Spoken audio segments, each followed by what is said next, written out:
Despite data showing COVID spreads quickly in congregate living facilities, the CDC reported last week that has not translated to schools. Our Kelly Kennedy tells us if the current COVID protocols in schools in Alabama are enough to keep kids safe.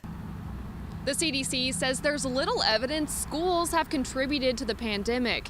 Health experts say this is only possible if schools are following strict COVID procedures. It depends on the physical distance as well, because if you are wearing a mask, there's still possibility of infection if you're in a close contact for a long time in a closed space. Although the CDC is reporting that in-school transmission is low, athletic teams do show a higher risk of spread.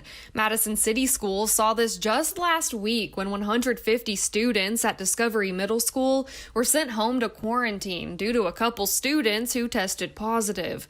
The school system says this stemmed from two separate athletic teams being exposed to a positive case. Even though it sounds like an awful lot of people, but when you have a student that's in 5 different classes, and when we're full face-to-face, we are unable to do 6-foot social distancing. There's too many kids in Madison City, and the classrooms are just not that big. Their schools practice masking and have plexiglass in between desks, but because the school system had to quarantine over 100 students after going back to in-person learning, they moved their middle and high schools to a hybrid schedule starting today. I understand academically it's hard for people that need to be face-to-face, that have to be sent home, but we are following our health department guidelines and looking out and protecting our students. The school system is proving their COVID protocols are working. They say their numbers show positive tests and students and staff